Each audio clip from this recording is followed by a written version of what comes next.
Welcome, everyone. This is the REI Rocks Review. We've got Angel Williams in the car. How are you doing today, Angel? I am doing all right. Is the sound better now? It's much better right now. And we All got right. Jason coming in. Jason, how you doing today? Doing pretty well. How are you? I'm good. We're all started. Of course, my favorite audience member is watching today. That's my favorite thing. And this is an REI Rocks Review where we go through the summit content from our it's semi-annual summits. We have how many speakers are going to be at the one that's holy smokes? It's only in 20 days. It's practically here. It is about 50-ish, and that includes panelists and roundtable participants and the masterclass participants. Excellent. And we About, are doing a little over 50. Yeah, exactly. But we are going to be doing a little bit of shameless self-promotion. Just let you know, this space could be yours on the REI Rocks Review and the summits. Basically, we are accepting sponsors these days. So make sure you reach out if you want more awareness for your brand among different syndicators and commercial real estate investors. Then this is a great place to do it. But today we're going to be reviewing our great friend, Frank Patalano's summit presentation, and I don't want to say it's because we feel sorry for him, even though we do feel sorry for him. He had an interaction with gravity, and gravity won. So, but what exactly are we discussing today with our friend Frank? We're going to be talking a little bit about his journey. And kind of what he's found as a real estate investor and a syndicator. That's awesome. And of course, his brand, he's always got the shirt or something saying the Cash Flow Kings. And just this morning, I was thinking about Frank again before we started this, which is I was playing the app on my phone, the Cash Flow game, which if you don't know, that's a Rich Dad, Poor Dad game. And it teaches even youngsters how to read a balance sheet, which is something that I think a lot of grownups don't get to do. But I was a mechanic in the Cash Flow game this morning, and it was basically smooth sailing, which is really interesting because it's a lower income sort of thing, but still getting onto the fast track where you're financially independent. It's a lot more possible for some people who are starting what some people call the bottom than compared to like surgeons, MDs, stuff like that. So do we want to let Frank explain his background, or do you want to say a couple more things before we get started there, Angel? I can elaborate a little bit. So Frank was a school teacher, and just like most teachers, we have second jobs, and he had a second job. He was when he left teaching, he was into real estate. He kept his second job. His second job was at Wal-Mart, and he actually only recently quit with that job. So he's got a pretty unique story, and he's doing some really awesome things in real estate. So we can go ahead and let him start telling his story. Excellent. Yeah. And it's quite the story. You know, he told me just about a week or two ago that he's been an accredited investor, I think, for 10 years now, which that doesn't sound like the background of somebody who's an accredited investor. And so that's why I think it's important for everybody to realize there's, accredited investors come in all shapes and sizes. But we're going to be watching this at 1.5 times playback speed. So don't adjust your television set, whatever that means. If you're watching a replay of this, you can actually slow down or speed up what we're doing. But we like to watch at 1.5 times speed because it's a habit. It's something that you have to cultivate. And if you want to earn back a big chunk of your day, but still consume the same amount of content or even double or just review it and make sure your retention is top notch, it's a great way to do this. So let's get started with Frank Patalano.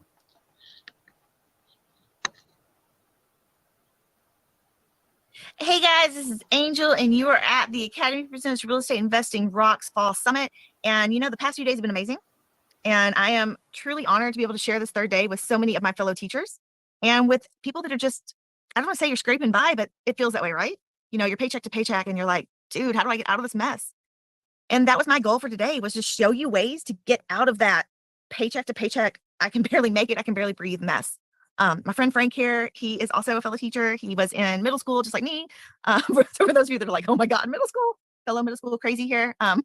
But the point is that teachers, we don't make a bunch of money, and you can still get into real estate investing, even if you don't have gobs of money saved up somewhere.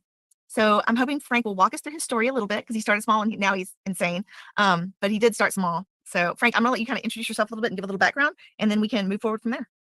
Thank you, Angel. We've known each other probably 4 or 5, maybe even longer years. I want to say I left teaching 3 years ago. So well, when we first met, I was like whining and crying to you in the middle of the night. I'm like, oh my God, I don't want to teach tomorrow. And you're like, you just got a couple months left. I'm pretty sure you can do this. Yeah, definitely. So I started teaching in 2001.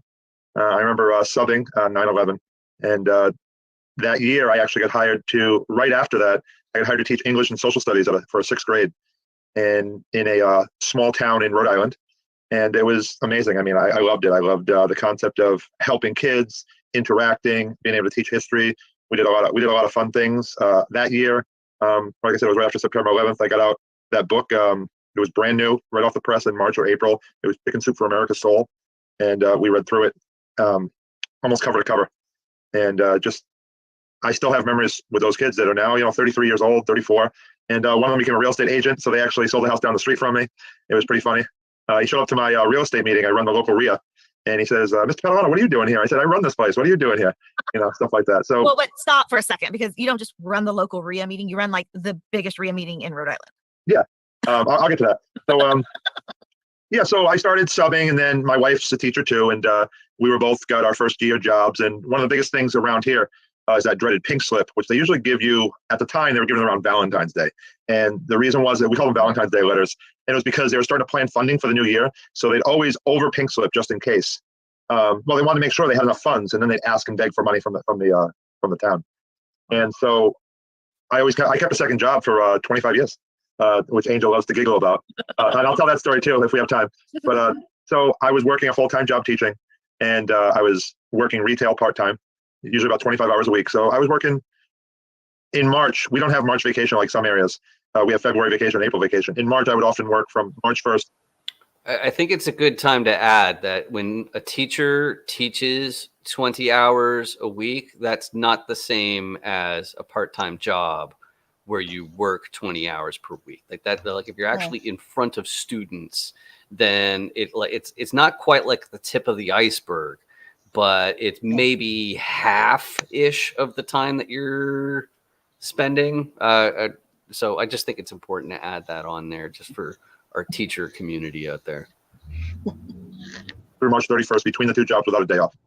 And it was a little tough, but and I wouldn't even say I was good with written goals, but I definitely had goals to make more money.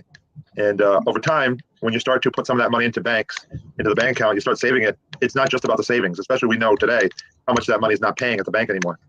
We bought our personal residence. I joke, April Fool's Day 2005, which in our area was the height of the market. So I wouldn't say I was even amazing at real estate, but I did join my local RIA. And over time, we had to figure out what to do with our cash. So we could save it, we could spend it, we could donate it. I could have left the part-time job and been satisfied. But instead, what I did is we invested it. And we started by investing in a few different things. We did a little bit in tax liens. But our first big investment was a triplex, which was one city away from where we live.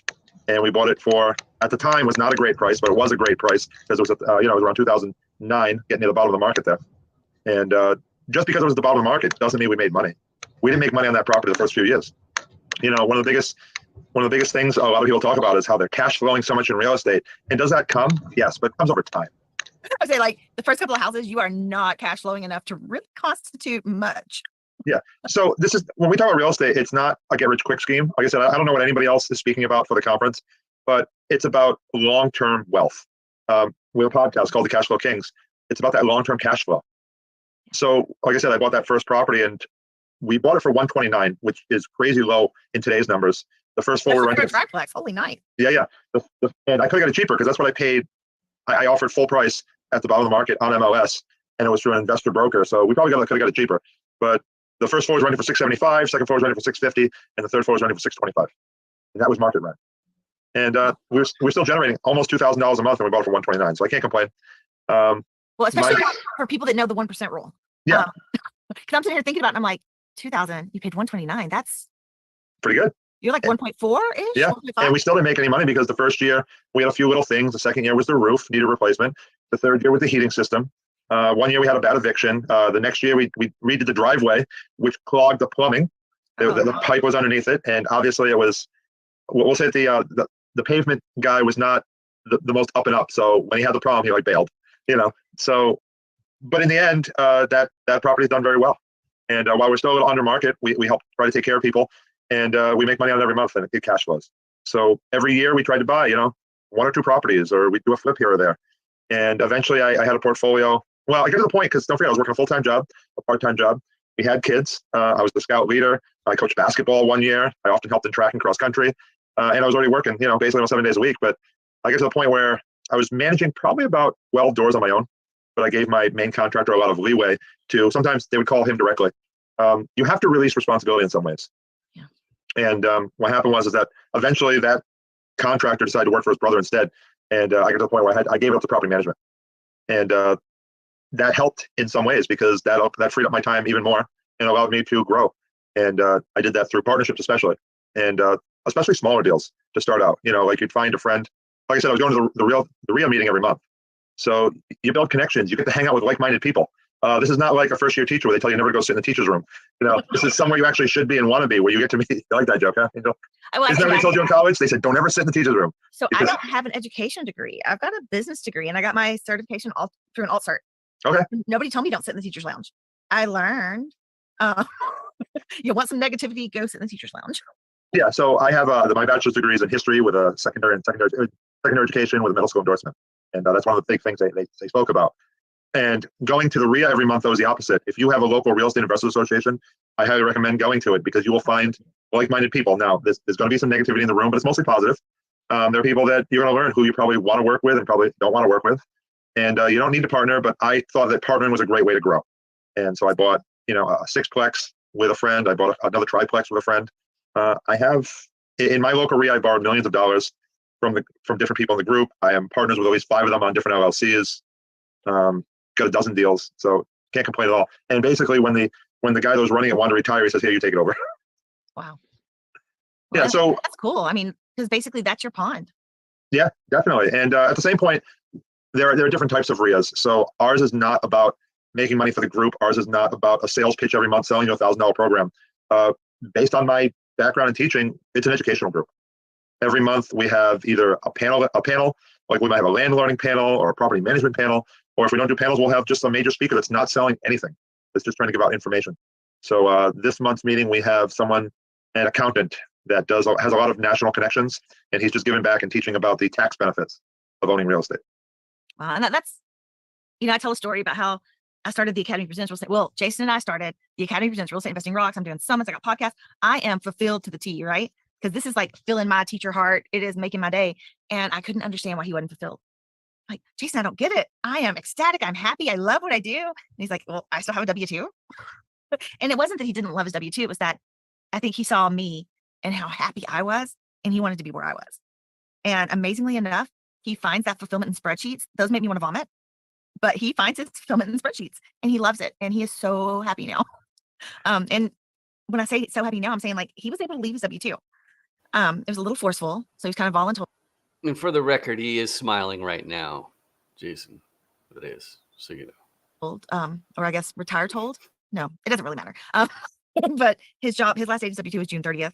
And he's been doing some consulting and doing his underwriting, and he's ecstatic, but that would have never been a possibility. Like, he would have been looking for another job if we didn't have real estate investing behind us. Absolutely. So I taught for 17 years, and about 5 years before I left, it started to get to the point. It's like, this is a real option. You can make enough cash flow that you can leave whenever you want, and I wasn't there yet. And you know what, in some ways I probably could have been there, but you always tell yourself you're not ready yet. Golden handcuffs. Yeah. I call it, I joke and use the term like money vampire. You're always trying to suck in a little more money and stuff like that. And have that extra unit. I need one more unit. Yeah. Have that extra cushion. So every year we'd still buy another property or two, this and that. And it got to the point where obviously I couldn't manage what it was. But at the same point, I was concerned about when I left, what would I do? Because I know older teachers that they didn't have a life outside of teaching, and they in some ways they just like whittled away. It's sad in some ways. You have to plan for your future, whether it's retirement of enjoyment or retirement of doing what you want, which can be the same thing. But you know what I'm saying? Just there's some people that retire and just want to sit at home and do nothing. If that's what they want to do, that's fine. I didn't want to do that, so I educated myself. How do I educate myself? Speaking of sitting around at home and doing nothing, if only there was a way to sit around at home and do something, but actually have it fun and meet people like Frank and Angel and Jason and myself. I bet you Marvelous Mondays would be a fantastic place to meet more people who want to help each other. So, Angel, I see your camera's out, but we can still hear you. Why don't you tell everybody a little bit about Marvelous Mondays, the free networking event we have on Mondays? Absolutely. So Marvelous Mondays is every Monday at noon Eastern, and there's about 25 to 40 of us that come and hang out for that hour every single Monday. It is a ton of fun, and it's a really great time, and we're pretty laid back, talking some real estate, talking some life, and you should join us. It's a lot of fun. I love it. And it's really great to be around people who, sure, they've got a horse in the race, but they know that, like if somebody is doing a deal in, say, Kentucky or something like that, and another person's doing one in Idaho, it's like we're just supporting each other. And it's not that kind of, hey, you need to do what I'm asking you to do sort of thing. And if you want to join us at Marvelous Mondays, you can either visit that link on the screen, the academypresents.com/meetup link, or if you have your phone handy and you're using a computer or something, you can just scan that QR code, and then that'll bring you to the Zoom registration. Magic. So let's continue. We're talking to Frank Patalano here, and he's talking about how he's got a different way to go into real estate. It's from being a teacher and working at Wal-Mart, and all this stuff that he's saying, I think is really informative. And it's a little bit frustrating, to tell you the truth, because, I like to sit here and think of clever things to say on the review, but he's taking all the good stuff. Don't you agree, Jason? Oh, that you're still muted there. Oh, I think I'm unmuted you. And oh, there you go. Now you're unmuted. Can you hear me now? Yes, we can hear you. Yeah, Frank's pretty witty in that, so. Right, yeah. I guess you have to be a junior high history teacher to keep kids engaged. Yep, fair enough. Okay, cool. And we got Angel with the proper background now. Now this is exciting stuff. All right, let's continue. Let's do this. Started an online business, started to learn about syndications. Those are the two bigger things that we're working on right now. The online business, Angel, you know more about it than most. I had a friend. Hey, what's a syndication? Like, you really want me to tell you what it is?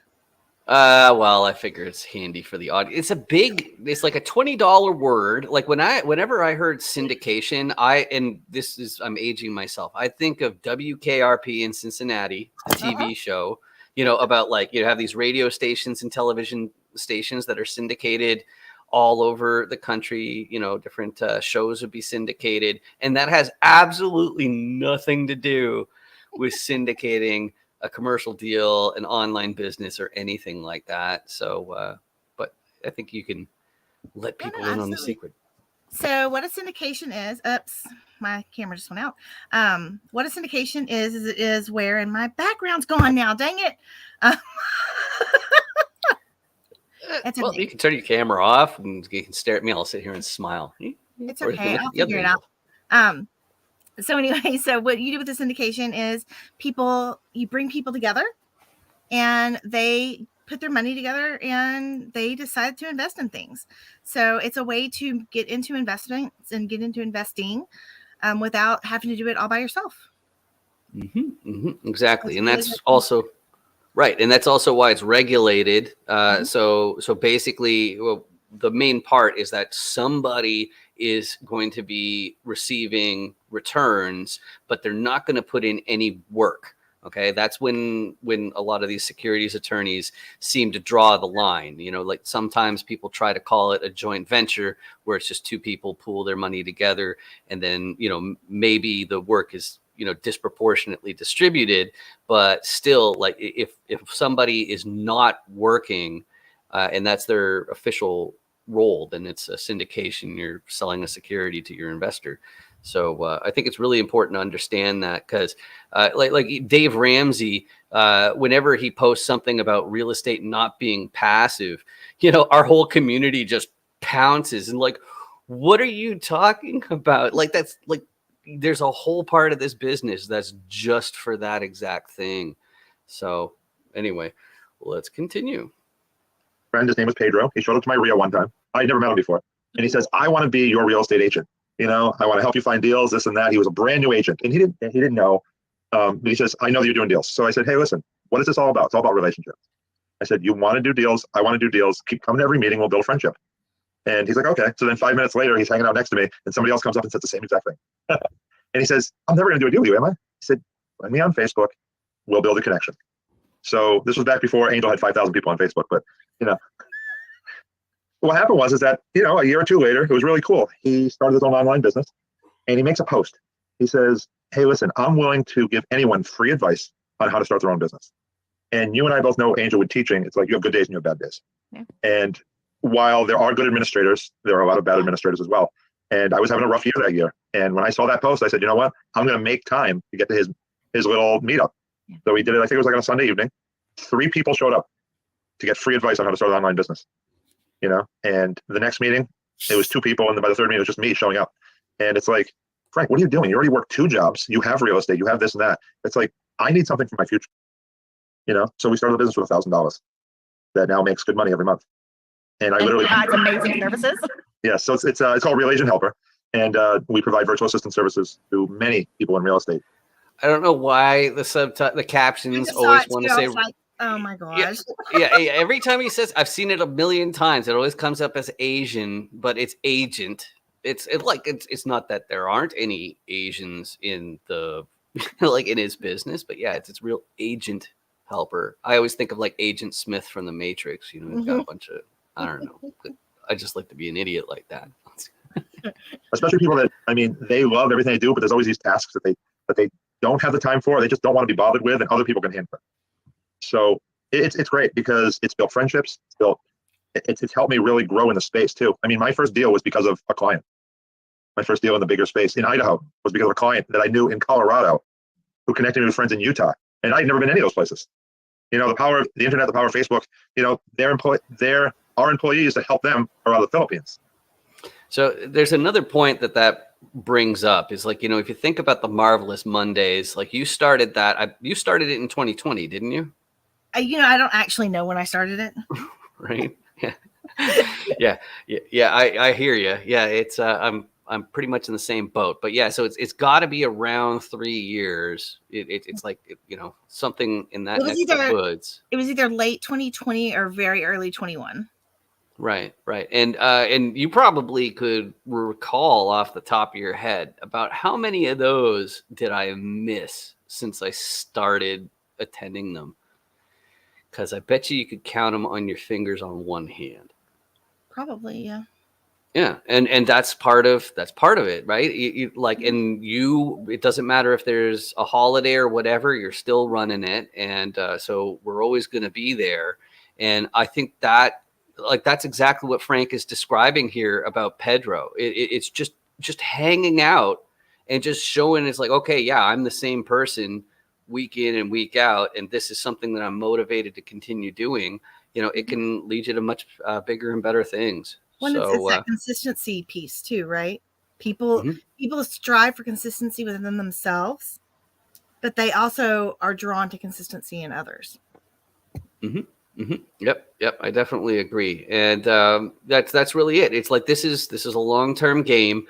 You know, it's the type of one where you know you really have to be motivated, and it's all the rewards are there. And I think the other thing that Frank is saying is that there's also, it seems like there's always room for more people, in the sense of like, you know, like you need more people on sweat equity. You need more people, finding deals. You need, like, it's just because somebody is running around like a chicken with their head cut off, it doesn't mean that they can't help you out. And so building these relationships, I guess the other thing I'm trying to say is, like, like I have that running gag on YouTube where I say I'm trying to get canceled all the time. Mhm. But the reason why that's important is to show that, like, I think most people, because they lack the self-confidence to, they figure that, well, sure, like if you're Angel Williams and you stick with it, it'll work out perfectly. And if you're, Dan Fradenburgh, it'll work out because, they're weird or different or just whatever it is. It's just not true. There really is room for everybody, I think. So, all right. Definitely. Let's continue. So it's amazing that, just like, teaching is, I love teaching. I still teach. I mean, I give back a lot. I participate in coaching programs. I help others grow. I sit down for coffee or lunch with someone multiple times a week, so I'll always be a teacher. You'll always be a teacher, Angel. I think all teachers will always be teachers. I mean, my wife's still teaching. She enjoys it.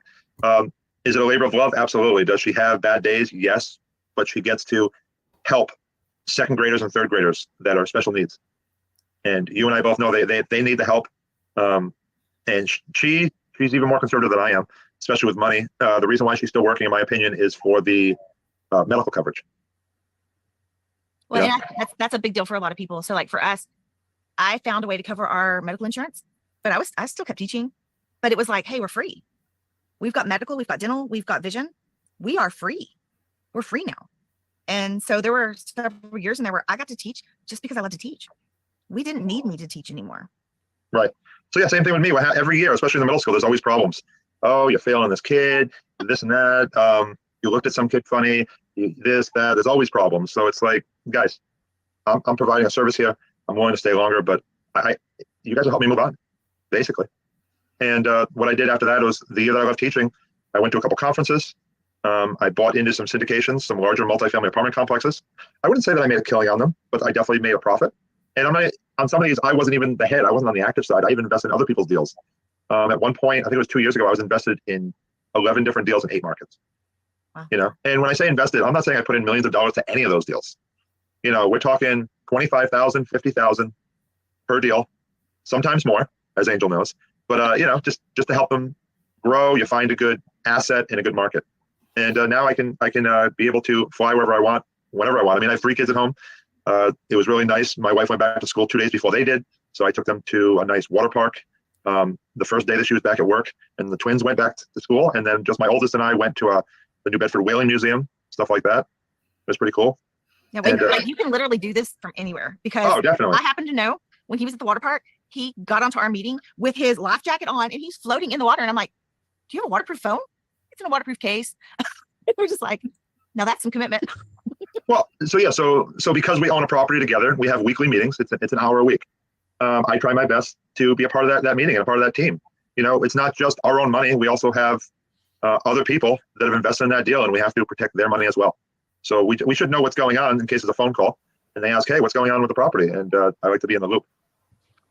And that is what they call asset management. And so, you get some people in this industry that, I don't know why they won't do that part. I think it's really, really, it's not that much work.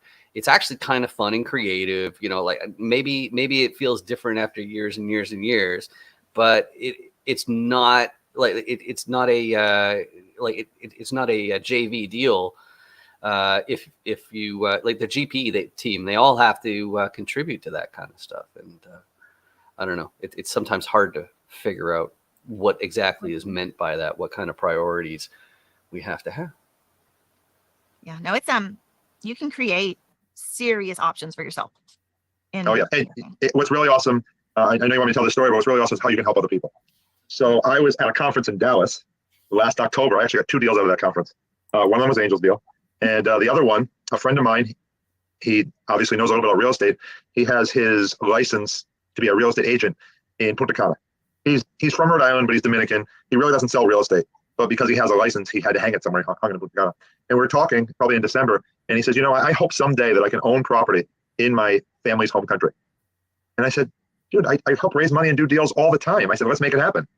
So in April, Angel knows the story. We ended up buying a small boutique hotel in Punta Cana, and I can obviously go visit it whenever I want. I've been there twice, and I've already have my next flight booked for the first week of December.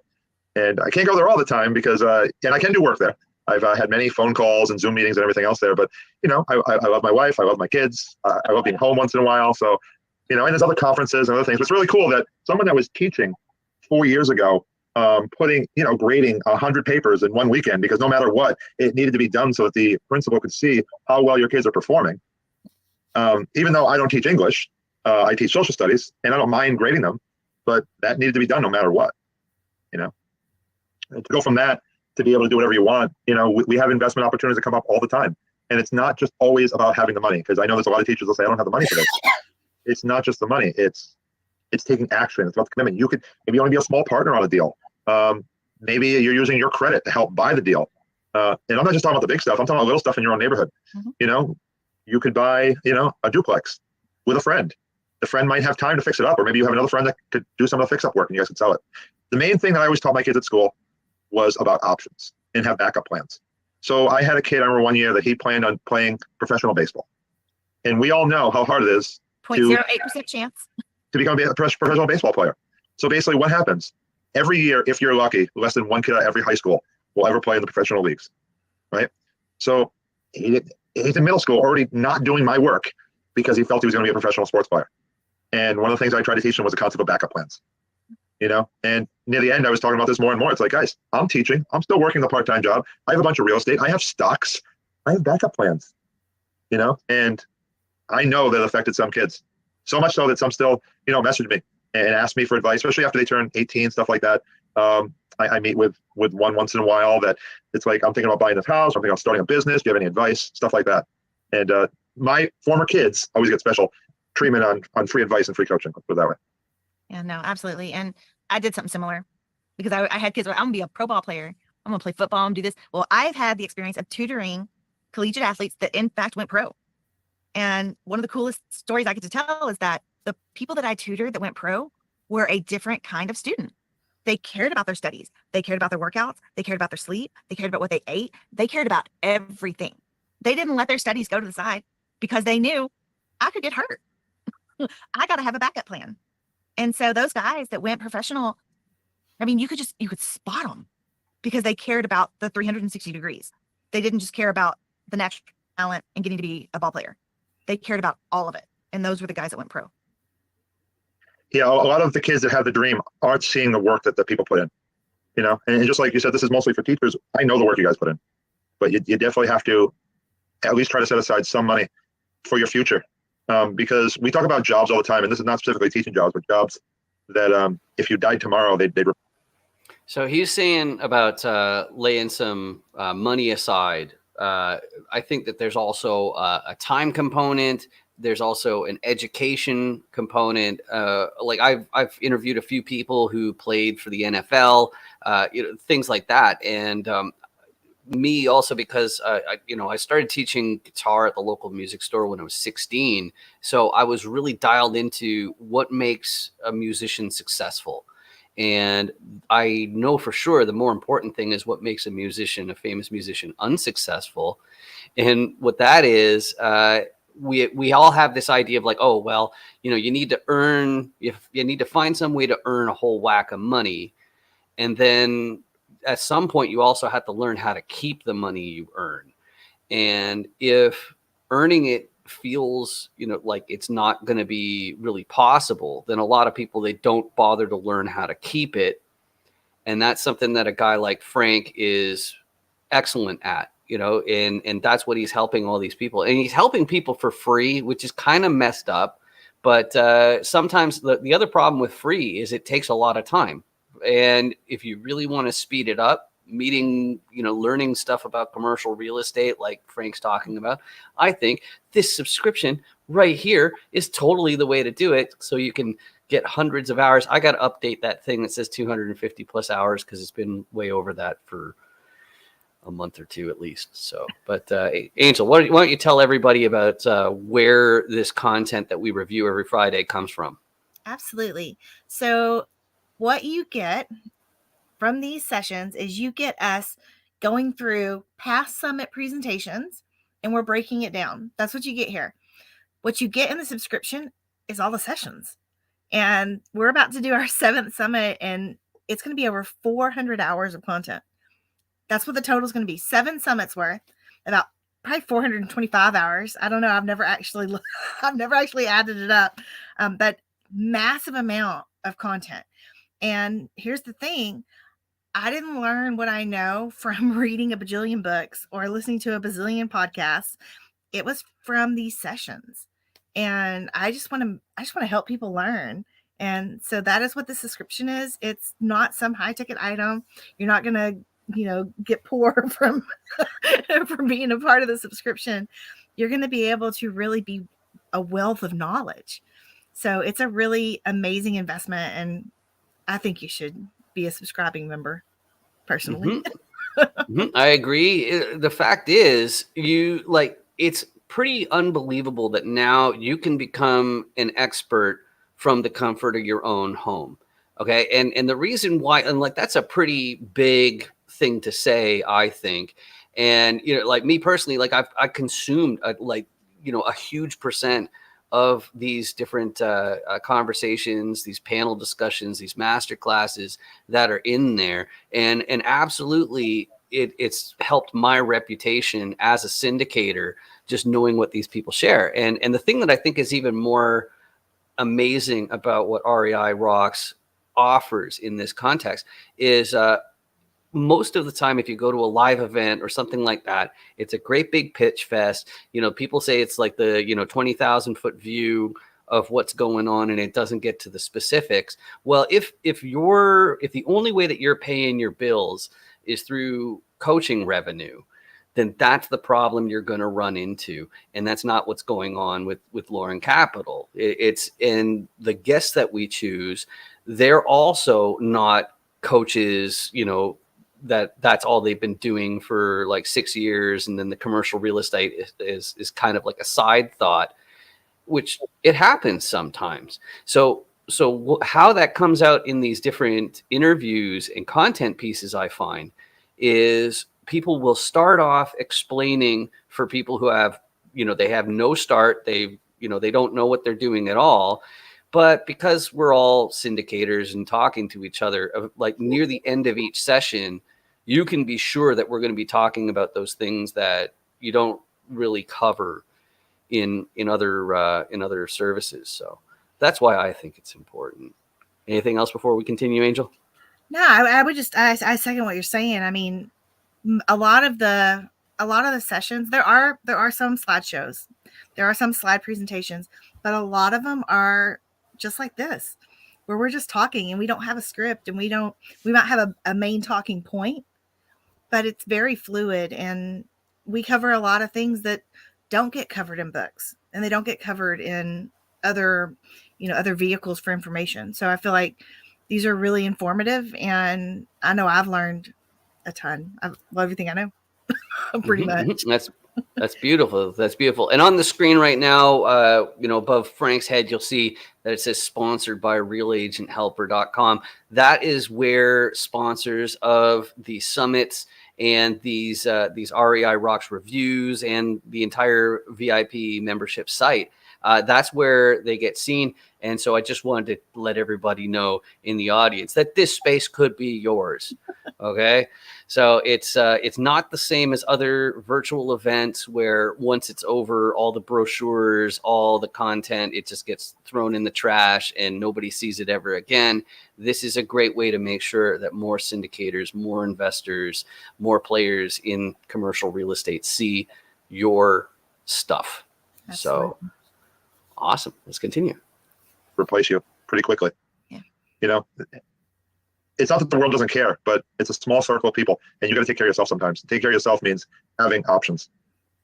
It absolutely does. And I mean, I don't know a better way to do it. We've done lots of stuff. I've had second jobs. I've had my own piano studio. I taught piano lessons. I've done all sorts of stuff. And I know like Frank, your business acumen is better than mine as far as like being able to run like the VA business and all these other businesses that you have. But like I've had little businesses, but there is nothing that provides the kind of return that real estate does. No, I agree. I mean, the difference is that real estate has tax benefits. It has leverage. There's not many assets that you buy in day one that can cash flow.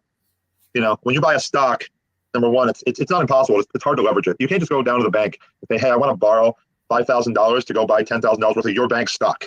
You know, they'll just laugh at you. And then even if you could, the dividends paying maybe 1% versus the dividends that you get with real estate.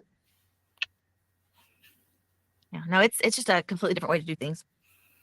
So, and like as a teacher, you enjoy helping people. If you're law enforcement, if you're a first responder, all of those jobs, you're doing those jobs because you want to help people. And with real estate, you get to cash flow and you get to help people. You are providing a safe place for them to have, a safe home for them to raise their families in. And so you're getting to help people and you're getting to cash flow. So it's like seriously the best of both worlds. Yeah, definitely. And realize that real estate is not just about making money. You're providing a service. Okay. You're providing quality, clean housing for people that need it. Okay. Not everybody can afford to own a home. Not everybody wants to own a home. Okay. I've seen the arguments. There have been many times where someone's like, oh, you know, this person has 800 credit score. They have to buy a house. It's like, they plan on moving in a year.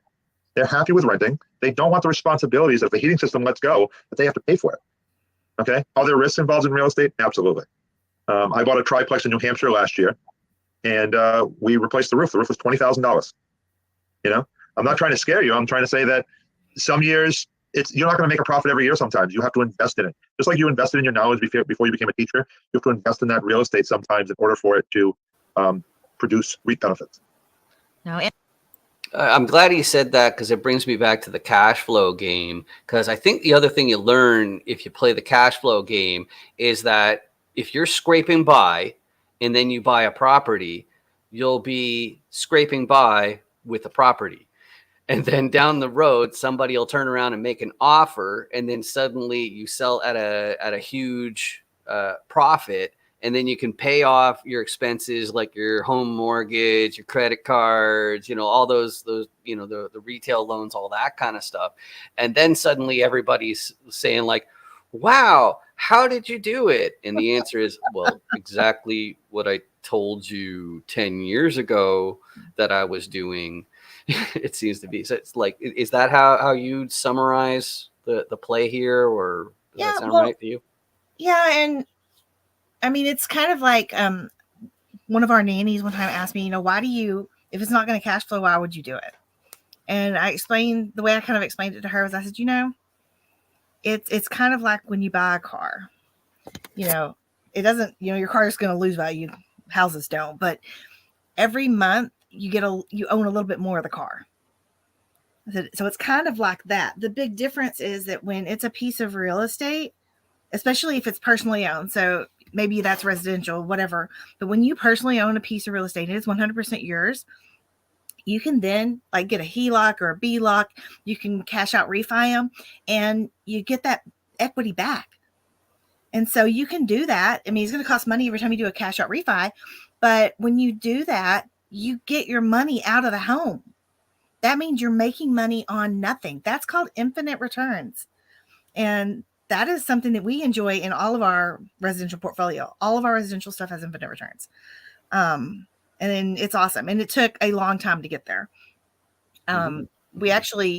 We bought our first home while Jason was in grad school, and I was making $15,000 a year as a private school teacher.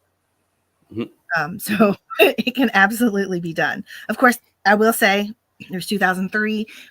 I think we financed 100% of the of the home. You can't really do that anymore. You got to figure out a way to do something. But as a teacher or a first responder or law enforcement, there are programs where you may not have a big down payment. You may not have a down payment at all. So look for those programs if that's something that you're interested in, and just start. Just start. It can be scary. It can be real scary, but just start, because the upward trend is going to be positive. And back to that cash flow game once again. I mentioned that it helps you learn how to read a balance sheet. And if you can read a balance sheet, then what Angel just said, it stops being, you know, voodoo magic, and it actually starts to make sense. Because what's going on is when you buy and take over control of a property like a house, then you have that value on your balance sheet. And so the way that the government looks at it is like, okay, so that's yours. And then if you just convert it from this deployed equity into cash, that's not taxable. The profit you make from appreciation, that part is taxable, and there are ways to offset that. But the main thing is it's saying like, okay, moment one you have this on your balance sheet. Moment two you still have it on your balance sheet, and since you're just converting it and it's already there, it's not new money, and that's it seems like magic, but I guess it kind of works like it too. Good stuff.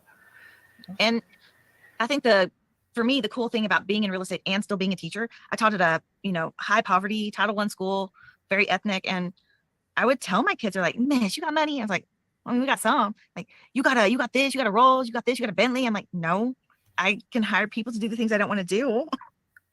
And it was really having those conversations. I was like, you're not going to go out and buy some amazing vehicle. Maybe you will. But a lot of times when you have excess funds or you have more funds, you're going to start paying people to do the things you don't want to do. Like, I pay somebody to clean my house. I don't like cleaning my house. So that was one of those things that I just decided that I was going to pay somebody else to do. And that's kind of the beauty of it. Yeah, buying time. Yep. Yeah. No, I don't want to take the time to clean my house. Ew. Time's not But free. there were plenty of points in time where I had way more time than money. And so my only option was to have to do it. And maybe that's where you're sitting. Maybe you're sitting in a position where you have more time than money. And that's where that suggestion of going to local real estate investor meetings, going to local meetups, and maybe you're super organized. A lot of teachers are. A lot of law enforcement are. Y'all are super organized. You've got systems, you've got procedures. I was not that person. Maybe you are. And you can go offer up the organization. You can offer up the systems to someone, and you say, hey, let me help you systematize. Let me help you develop your procedures. And they will welcome you with open arms, because that's not always something that comes naturally or easily to people that have big ideas, because they don't see the details. And that could definitely be a way for you to get your in. I was just thinking about how my father was a police officer for 33 years. So yeah, procedures, systems. Definitely. Well, so he owned one or two, actually 2 or 3 single families, and the problem was he was a little too good to people. They'd burn him. So, but one thing cool was that when I saw that when I was a kid, I was able to see that real estate was an option. So a lot of people don't always see the real estate as an option. I mean, my kids will definitely see all these options and opportunities. Like, I try to teach my kids to have an ownership mentality, and not overly spending on certain things. Like, when my kids walk to the grocery store, they get super excited because they specifically look for sales. If they want something, it has to be on sale for us to buy it if it's not on the sheet, if it's not on the grocery list. So little things like that. But it's just about, it's one of the things I've taught them. And you talk about organization. I am not organized at all. So there's definitely, but there one thing you're going to kick out of with organization is that we do give our kids an allowance, and they get so much for spending, so much for saving, so much for charity, so much for investing. And by the way, they did put some of their investment money into the hotel. You'll get a kick out of that. That's cool. Yeah, no, and it's important to share what we're doing with our kids, to share what we're doing with family. And I'm not going to say share it with all family, because you're going to butt up against family. It's going to be like, why are you doing that? You could lose your butt. It's some of the biggest critics are going to be your closest family and friends. And so you're going to learn that they're going to be some of the most clueless people too, right? It's like, let's call a spade here. I do find that it's generally the people who don't have their stuff together. Was it their poop in a group, I think is the saying. They're sitting there turning around to tell people, it's like, oh, what are you doing investing in something that keeps up with inflation and is tax advantaged and stuff like that? It's I don't know, it's just crazy. There's certain people you just can't really tell your dreams to. Yeah. No, for the longest time, I didn't tell my family anything about my real estate, just because we weren't close. And like you said, there's this, especially if someone's negative. But you and I both know there's risk in everything. I've seen a post before where it talks about being fat is hard, being skinny is hard, being this is hard, being that is hard. No matter what, we all have problems that we have to deal with. So when Pedro and I talk about the hotel, there's these weird problems that we would never have to experience in any other way. And he jokes, he calls them blessings. He says, I'm blessed to have to deal with these higher level problems versus other problems. If I wasn't doing this, what else would I be doing? So it's that growth mindset. It's that positive spin. You and I both know as teachers that we often give a very positive spin to the kids in front of us. And then we all. So being negative for a second, though, I think the other thing that's coming in that's unspoken here is being choosy with your friends. And I think that, because we came from similar backgrounds, like that makes you sound elitist. It makes you sound, like I don't know. So I made a transition where I just stopped enjoying the idea of hanging out, and just socializing if it's just, literally just to have a good time. I'd rather do something where I'm having a good time, but it's serving another purpose as well. And I think that's really important. I'd love to hear Jason's input as well, but Angel, do you have something to start off? Okay. Sorry, I feel like I'm hacking up a lung over here. No, I would just say, like, I'm not saying eliminate people from your life, but you've got to have people around you that support you. And so, yeah, you need to audit your circle and who you're hanging out with, just because what you're dreaming of, what you're wanting to do, it's important. And you should, it kind of comes back to this idea of who are you getting your advice from? If you're taking advice from people that are where you're at currently or below, don't take advice from them. You need to be getting advice from people that are where you want to be and from people who are doing what you want to do. Those are going to be the people that have the advice of how to help you get there. You don't want to take advice from people that are already where you are or lower, because they don't understand what it takes to get to where you want to go. So that when you're auditing your circle, think about those things. Think about, who would I be getting advice from? What advice would I benefit from this person? And that doesn't mean eliminating them. Mm-hmm. It just means, who are you really surrounding yourself with? And you really just have to make sure that it's people that are going to help you see what you need to do to get where you want to be. Mm-hmm. Jason, what do you think? Yeah, I was going to touch on that. Don't take advice from people who aren't where you want to be on anything. Like, if I want to be a good guitar player, I'm going to take advice from someone who's a better guitar player than me. If I want to be a billionaire, guess what? I'm not going to go to a millionaire for advice, because they don't know what it's like to be a billionaire. And regarding friends, if you talk about it enough and you don't let their opinions sway you, they're going to start self-selecting themselves out, because they don't want to be with you because they think you're pretentious, or you're just a dreamer and never going to happen, or they think you're full of it. So they're going to self-select themselves, which actually is a benefit. Some of the friends that that are negative, but you still want to be around them, eventually they'll start seeing your growth if you don't let their negativity bring you down, and they'll start coming around. I think Angel and I have experienced all those people who've self-selected and people who are starting to see the light in what we're doing. And guess what? We don't take advice from them. We take advice from our coaches and mentors that we pay for. We don't take advice from them who have no clue what we're doing. Because after all, it's hypothetical knowledge that they're sharing, or they're parroting from somebody. Like I'm just as guilty as the next person. Because like I hang out with very successful people, and I go, it's like, now that makes sense. That matches up with my knowledge of psychology, different cultures. Like you name it. But if they're guessing, then it's not going to be as good information. You can't take it as the gospel. So yeah, and you're the average of the 5 people around you. So if your 5 people are below you, guess what? You're going to be brought down. If your 5 people are above you, you're going to be brought up. So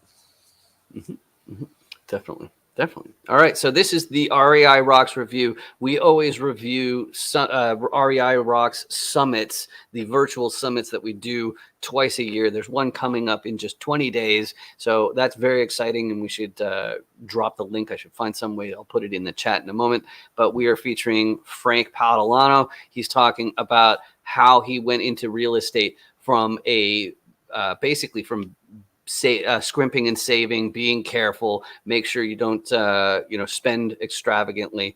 And even though he came from some low paying career jobs, he's still been able to become this heavy duty real estate investor where, it's really something to behold.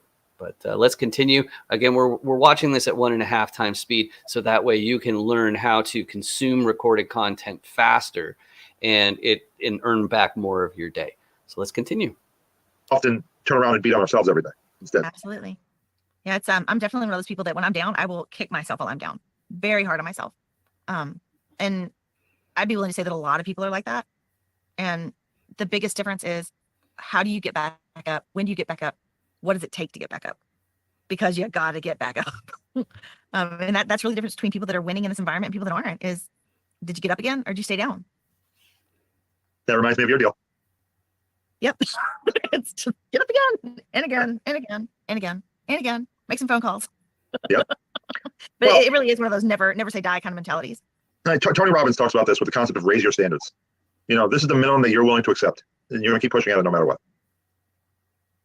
So, I mean, in summary, if I had to summarize what we've spoken about, I would say everybody needs to do something with their money and think about their future, because no matter how much they love teaching, even if they're young and not stressed right now, though I don't know any teacher that's not stressed in some way, you need to have that backup plan ready so that the day you're ready, the day you say that I'm ready to go, you have an option.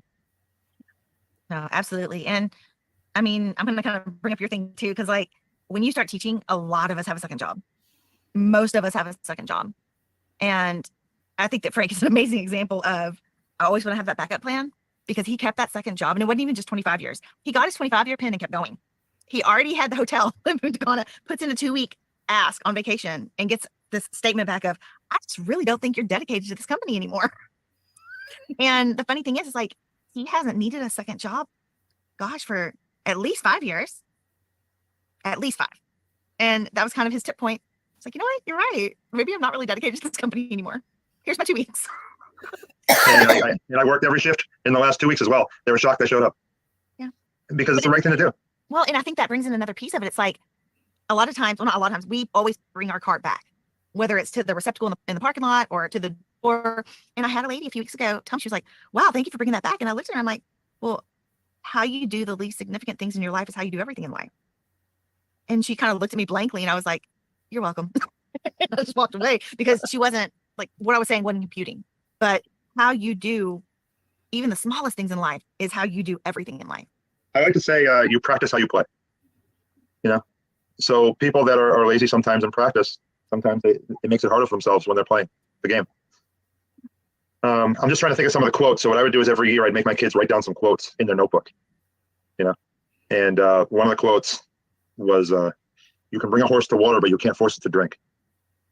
I think that a lot when I think of some of the kids that fought with me about learning, and sometimes we all know that we often are teaching stuff that's not in the curriculum, no matter what it is, whether it's principles of life, whether it's anything else. That was just a big one that always stuck out to me. So I made sure I had my kids write that down. And then you have Robert Frost's famous quote about, the narrow road and which one to take. Yeah, well, that's one of the things I always look back on, and I feel like I might have failed my students a little bit, because as things got harder, because I had the freedom to leave, I did. And some of my students understood. Some of them felt like I quit. Like I gave up. And I wish that wasn't what they walked away with. But at the same time, I hope that I also showed them that I had created enough options in my life where when it was unbearable and totally outside of what I could handle, that I had created the option where I could leave. Some of them may have said that just by where they were. That doesn't mean they're going to see it in the future that way. Okay. Like you and I both know, I mean, what is education? One of the quotes I had the kids write down was, it's not just the filling of a pail, but the lighting of a fire. You show them options that the average person wouldn't have shown. You know? That was always my goal. Yeah. Yeah. But, Frank, thank you for being here and for sharing your story and sharing just how to get started, some ideas, even if you have $0, how you can get into this space, because you can, in fact, get into the space with $0. Everybody has a talent. Everybody has a skill set. And there are people out there that need your talent and they need your skills. And that is true of every space, specifically the real estate investing space. So don't think that you have nothing to offer, because everybody has something to offer. And patience has to be the thing that some people might miss. If you're coming in with $0, you have to be so patient. And generally, I have a video on realestateisascam.com, which is kind of a joke one, which is that you can't do deals with $0, but your coach can. And right? So what exactly is it that these coaches are doing that means that they can take over these properties with none of their own cash or credit? Well, they're the marketing machines. They got the audience, they got the network. And so that's what they're bringing. And so if you in the camera there, if you don't have the audience yet, that's what you got to work on. And the way you do that is by engaging people on platforms like social media, going to these real estate investor associations and things like that. So it can be done. But, I think a lot of people walk away having tried and not succeeded. And then they say, oh, no, it can't be done. But no, it definitely can be done. Yeah, well, I would add, I mean, I said the Marvelous Mondays has 25 to 40 people now that show up religiously every Monday. It didn't start that way. Why do I not know when I started? Because it was humbling. There were meetups where it was me and Jason. There were meetups where it was me, Jason, and Aaron. Right. Or me, Jason, Aaron, and Mark. Maybe it grew to 6. If I think about the first screenshot, I think I finally took a screenshot when there was 12 or 16 people there. And we'd been doing it for a long time. And I'm not trying to bust. I can't say that word. Anyway, I'm not trying to be mean to people that I see give up. But if it's kind of going back to the cart and taking it to the receptacle. If you're going to give up on a meetup because you tried it for 2 months and not enough people showed up, why would I ever do a deal with you?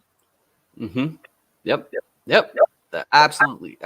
And there's another one too about this consistency, which is if you're when in sales, in a lot of sales techniques courses, they'll emphasize that people don't make life changes. Okay, so that would be switching careers or making big investments, things like that. People don't make that change unless the pain of staying the same exceeds the pain of the change.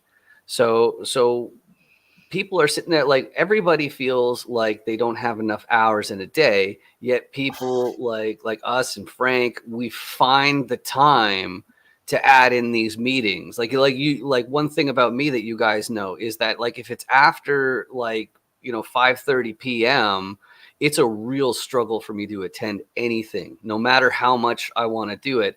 And part of it is because, my kids are at ages where my input, my help, my time with them is going to mean more to them than anybody else, even if it does get in the way of me increasing my my real estate business.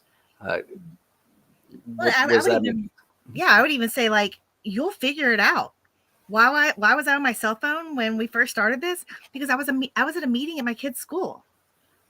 We were learning about what they're going to be doing in the future, and I was actually talking to one of the main guys because I'm like, why aren't you syndicating? Because I told him what syndicating was, and he did the same thing you did with WKRP in Cincinnati.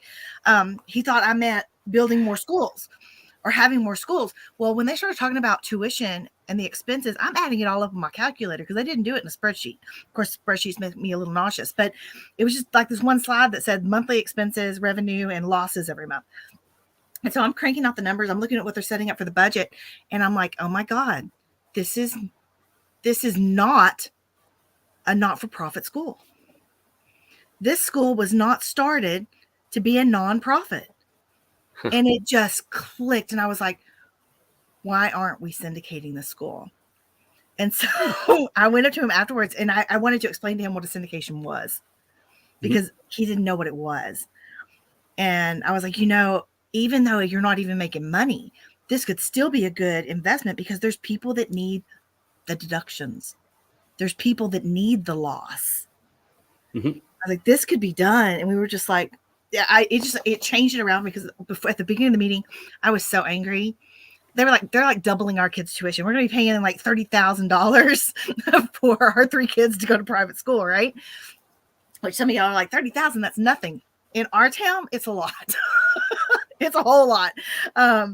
But I'm sitting there and I'm like, by the end of it, I wasn't angry about that anymore. By the end of it, I was just like, wait a second. This is like, it made me energized to think that we could be a part of the school. We could invest in the school and eventually make a return by providing education and other schools. And I was just like, it was like my teacher heart was like exploding, because what they've done for our own kids education wise has been nothing short of absolutely amazing. They love the quirky kids. It's a STEM school, but they love the quirky kids. They can deal with the quirks. They can deal with the weird, and we love it. And to think that I could be a part of an investment that would have returns, but is also educating these kids, all these weird, quirky little kids with their weird, quirky parents. It literally, my heart was like exploding. And my husband left because he was like, I have another meeting and all this other stuff. But above and beyond that, it was just like, this could really work. And so it was just, anyway, I just had to share that. Yeah, I love it. And like, one of the things that I don't think people will get their heads around, and I know, like, I'm sorry, this is getting a little bit in the weeds, but I promise it won't hurt that much. It's debt service. Debt service in a business is such an important piece of the puzzle.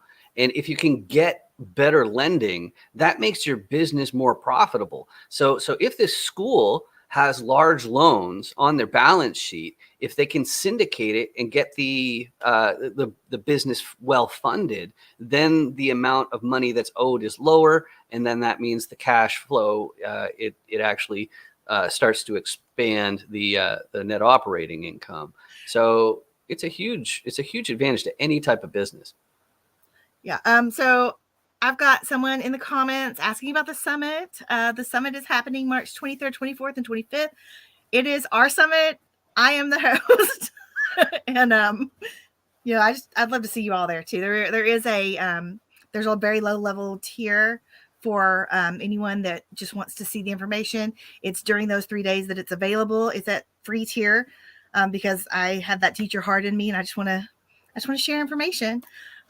So there is that option, but if you want to be on the live side, you're going to need that VIP subscription. So the subscription we talked about a little bit earlier, it gets you onto the live side for free. And it's basically like a mastermind over there. There's not a whole ton of us, and it's a lot of fun. And you're interacting live with panelists. A lot of the panelists are also speakers. There's some Q&A time. If you have Q&A, so if you have questions, you'll get answers. That's the Q&A. So, there's a lot of stuff there, and we just love to have you. We're really a family here, and we'd love to have you come be a part of our REI Rocks family. Definitely. And don't forget, if you would like to get more syndicators or investors knowing about your business, then this space could be yours. But stay off the grass. I got some grass here too on the sign here. So this space could be yours. Just reach out to us through LinkedIn. I know that this is on YouTube and on LinkedIn and on Facebook and on Twitter, actually. But let's finish this up with Frank Patalano. I would say that there are some people that are dog eat dog, but on average in this space, it's a lot more of a giving community. And if you continue to learn and educate yourself, opportunities do come around. Okay. So most opportunities do involve some money, but not all. Some of them I have one friend, I partner with him on a few deals. He will never buy a property by himself. He always wants to have a partner no matter what. And I asked him, I said, why? And he says, I get too emotional. Oh, wow. When I partner with someone, it's like an accountability partner. He's like, I need someone to throw ideas off of, just to know that I'm in the right space on this. You know, Angel, everything you're doing with this real estate rocks. Think of another quote. This is the last quote I'll give, but you know, and we all know the quote, but if you give a man a fish, he can eat for a day. But if you teach a man a fish, he can eat for a lifetime. And I use that quote to help show my kids at school how I was able to help change my life. No, absolutely. And, you know, again, just thank you for being here and thank you for sharing. This is how I feel my teacher heart. I love to, you know, just collect information and share it and help people get better. And so I hope that those of you that are out there listening to this, you took something away from this and you realize that you can create a better situation. You can create options for yourself, even though it may feel like there's no options available. You can create those for yourself. And everybody that is speaking at this event, you can reach out to them. Some may answer, some may not, but you can absolutely reach out to them. And honestly, people get annoyed. Like if you reach out enough, they will respond to you. Some people are like, dang it, why do these people keep reaching out to me? But be that thorn. But if you're going to be that thorn, offer some solutions. Don't be a negative Nancy or I don't even know what's a guy, a negative Nancy or a negative Nathaniel. I don't know. But offer solutions. If you're watching somebody's Facebook feed, you're watching somebody's LinkedIn feed, and you see problems that they're having, that is your chance to offer solutions and to give yourself that in. So just take the opportunity to create your own options and create your own future, because that's something each and every one of us can do, no matter what. Doesn't matter if you're fat, skinny, brown, white, doesn't matter. You can create your future if you really want to. And that's my goal for today. That's my goal for every time we do these summits, is to just show people that you can create your future. So I'll leave it there. You know, we've got a ton of stuff on the live side. You should have the link to get into the live side. If you don't, message me, message Dan, message somebody, because there are links everywhere. There are buttons everywhere. We are getting you on the live side today if that is something you want to be a part of. Other than that, until next time, thank you for being here today. Now, was that a good time or what? That was fantastic. Frank he's such an inspiration. It's so many people get this idea that, you know, you have to have, you know, millionaire parents or, you know, I was going to say a charming personality. He does have a charming personality, but I don't think it's that much of an issue. Like, even if you're not that exciting of a person, it's just showing your consistency and showing you'll follow through. It's worth its weight in gold. There's just new ways about it. But what are the doggy bags? What are the takeaways from this session? Well, I think that the biggest one is just to, you know, get started. Just get started. And like he said, there are ways to partner with zero of your own dollars involved. It's you know, I just keep coming back to consistency, and I've really been chanting that for probably a few months now, but just be consistent. If it's something you want to do, just do it. You don't want to spend, man, I can remember staying up until 1 or 2 in the morning because I'd put off doing lesson plans, and I still had to do them. And it sucked. And I mean, when I finally left, I was like crying every day. I was drinking every day. It was horrible. But I kept going because I love my kids. I love my students. And finally, it just became too toxic and I had to leave. But that would not have been an option if we weren't doing real estate, if we weren't doing something. So just keep that in mind. Keep it in mind. Wherever you're at, wherever you're starting from, there's a way to get into a better situation. And I'll listen if you need to talk about it. That's beautiful. That's beautiful. And of course, I guess I should add that, you know, we're not financial advisors or attorneys or whatever, but, you know, we have thrown this around a couple times today about how some people have managed to pull off taking over properties with $0 of their own money. You have to be contributing something. I mentioned before, having an audience. That's definitely not the only way to pull it off. You know, Angel, when you come up in conversation, it's usually your side of being the face, being the connector, being the socialite and whatever. Whereas Jason, his superpower is all in the underwriting. You'd never guess because of the thing behind his head and his background. But the fact is, like, if we're going to be really honest with ourselves, you know, it's not everybody who actually can handle staring at a spreadsheet and meticulously going line by line, feeding it in, and then remembering, okay, now how do I make this thing project, if there's like a 20% drop in vacancy, well, something like that. But Jason, you want to say a thing or two about underwriting? Because I'm going to put more stuff on our faces. Yeah, about underwriting. Underwriting can make or break a deal. Underwriting is your roadmap for your business plan. If you underwrite something and it all looks good on paper, and then when you take over an asset and you throw it all out and you just go all willy-nilly, you're not going to do very well. We've seen that happen firsthand when they didn't follow the business plan that they did in the underwriting, and we didn't. We'll never work with that team again. So I mean, it is a roadmap. It is important. People think, oh, you can outsource that. You can do it. I don't need to have an underwriter. But guess what? I can be outsourced too. If you scan this QR code or go to this link, you can get my services if you need. And my services, I can help you with just going over your own underwriting to make sure there's no mistakes or anything. Or a lot of times I've seen people with underwriting and they don't have a clue what it means. So I'll step them through. I say, well, all right, this is the percent you're getting for an acquisition fee. This is the percent you're estimating it's going to annual grow every year, or your expenses and your revenue.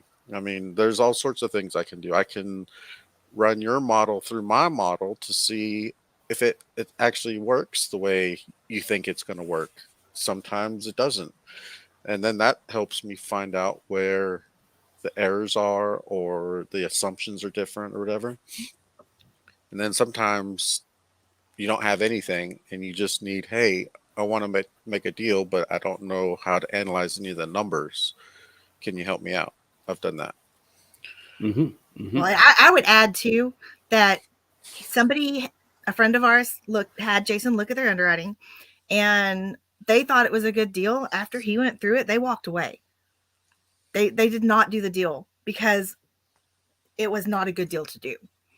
But above and beyond that, like it was a spreadsheet that's fairly common. Because a lot of people buy calculators, they buy spreadsheets.